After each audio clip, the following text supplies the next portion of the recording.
Hello, let's talk about Yemoja. So, she is actually a lot of fun to play, but she's kind of busted in the fact that you can literally stun lock people and they let that through into the live client. So, as you probably guessed by now, I really play the mages and I am a mid laner slash carry player, but I mean, I'll play anything, right? So this will be a guide on how to play her like a mid laner, or well, I guess it's not really a guide. It's more so like how to build her and how to level her, right? But and some maybe some tips and tricks, right? So yeah, this is how to build her in the mid lane, right? So let's just get right into it. She's not balanced, and if you want to play her in the mid lane, I recommend doing it very soon because I doubt she'll be like this for much longer. I think she will probably change to be classified as a mage within the next year or two if they don't completely rework her. Well, honestly, just her one needs to be changed. But anyways, let's just start. So we're gonna start items, right? Restored artifact and 2 healing potions. You can't get mana potions on her. She doesn't have mana. And I don't recommend getting multi pots because it's just a worse health pot. You know, this you're gonna wanna once you get your boots, you're gonna wanna rush Chronos Pendant because the way her passive works, the more cooldown reduction you have, the more Omi she regens, um, and fun fact, the passive on Chronos Pendant does count as more Omi regen, so Chronos Pendant's very good on her, right? So you're gonna start this once you have 900 or 1600 gold. You're gonna get your shoes of focus and finish Chronos Pendant. Then it's up to you. If they have a healer, go this. If they don't have a healer, you could totally go Spirit Desolation. I know in the Persephone video I said maybe don't do that because then you're missing out on the 10% cooldown reduction from the red pot. But Yemoja's different, right? Because her Omi regens the more cooldown reduction she has. So having more of it isn't necessarily a bad thing, right? Divine Rune if they have a healer, very simple. Both of these are strong now because there's almost no magical flat pen in the game. Charon's Coin, you could also always get this if instead of this. Just start getting this stacked. I think it's always a good option. Soul Reaver, this will max out your Omi just for purchasing this item. Honestly, you could probably just start tier 2 of this. Where is it? Spellbook or Book of Souls. You could honestly just start this and get this first item. And you'd probably do just fine. I personally don't recommend it because the passive for it does fall off in the early game. It's more of a late game item. Because it's percentage based HP. I believe that's what it is. I don't know if they've changed it. I don't think they have. I think even though they've changed it over the years, it's always been more consistent. Whatever. Staff of Mirrodin, all, and then just spam your ones, and then you get more ones. I don't see an issue with that, like at all. Um, Rod of Asclepius, you are a healer. You do heal quite a bit. Something interesting about Yemoja's auto attacks is they apply a heal over time, and they also apply 10% increased healing, which is something a lot of people don't realize that.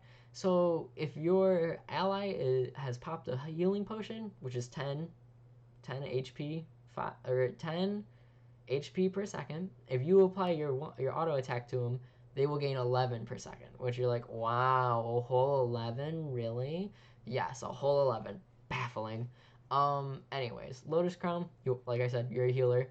Once they get anti-heal against you, which they probably will, um, getting this, you'll have the shield on your heal as well as the 20 physical and magical protections. I just think it's a good on her. It's very safe. It lets her be fill that tanky role that she is essentially, right? Right? Think of her as like a Zonkui or a Hades, right? She's a tanky mid laner, right? Voidstone, you are a guardian. You're gonna be up close. Your stun, it grows bigger the closer it is to you. I'm not saying walk up to them and stun them, but if someone does dive you, I don't think it's that bad of an option. Warlock staff, don't get it if you can't stack it. I feel like a broken record saying this.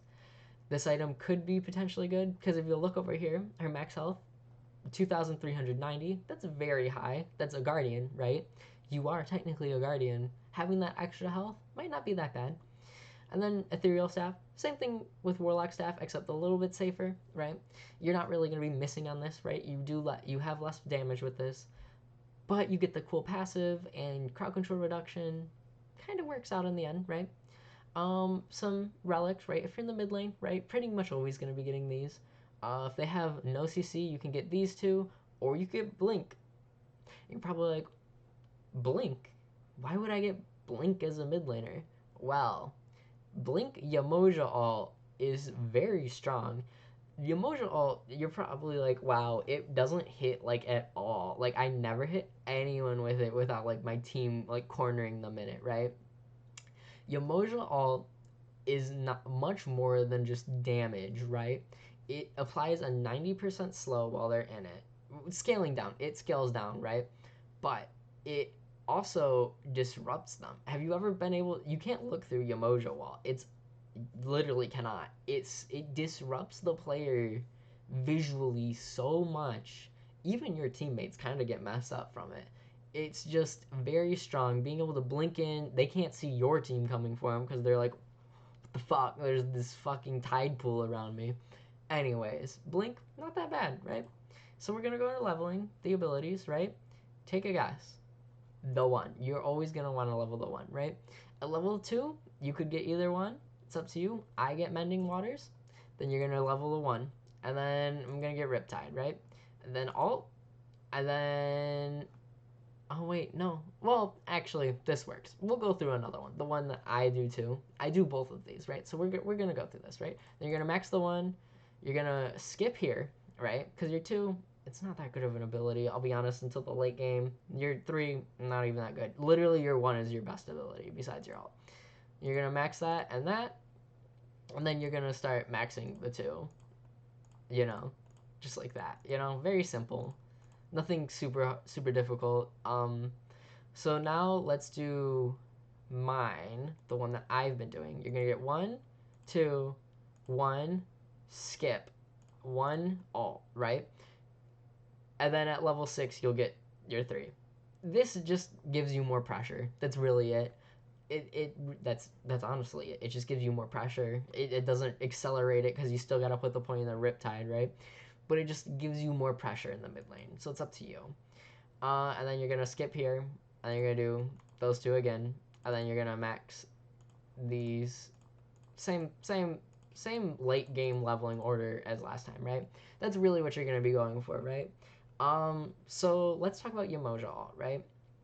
Um, don't just walk up to them and alt them, and like so that way they can walk out of it, right? You don't want them to walk up. You want them to be able to. You want to be able to corner them out off, right? It's really easy to do this in the Joust map because of the way that the Joust map was reworked.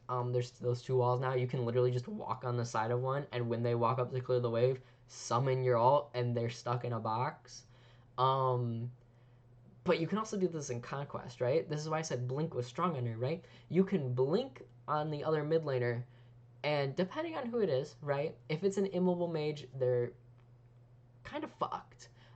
She does very well against immobile mages. Mages like Agni or Thoth or Kukulkan, but those immobile mages, think like Zeus or Anubis or Alplash, she'll kind of kick their ass, or Baron even. Rip Baron. But anyways, you want to angle the alt so that way you close them in. Angling the alt really separates a good Yemoja from it separates a Yemoja player, someone who's just playing her to play her, versus a Yemoja player, like someone who knows this character, who is good with this character, right? I'm not gonna name who it is because I don't even remember their player name, their in-game name, but I fought a 3-star Yemoja that had the platinum border around her from ranked, and she was dog shit. Like she did not use her alt correctly. She lost pressure against me. I think I was like Freya mid. Like Yemoja shouldn't lose pressure against Freya in the early game. There's no way that happens. Like she just didn't do it. Like she plays that character because that character is strong, not because she actually wants to learn the character. That's a whole nother thing we'll get into eventually. But anyways, is there any more tips or tricks I can think with her? Um, no, I think that's it. Pretty much, don't use your 2 or your 3. Uh, only spam your 1. And if you're fighting her, always get beads. I love when I'm playing her and people don't get beads against me. I love it. People forget that she can stun lock you, where she just holds you in place and you can't do anything. Like she can make you stop playing the game for 4 seconds. That's very strong, which is the reason why I think this character might end up getting reworked, but I hope not. And well, kind of. All right. I think that's it. I can't think of anything else. So if you have any questions, feel free to leave them below. Make sure to like, comment, subscribe. If you want a specific character, feel free to let me know in the comments below. And I will see you guys next time. Bye!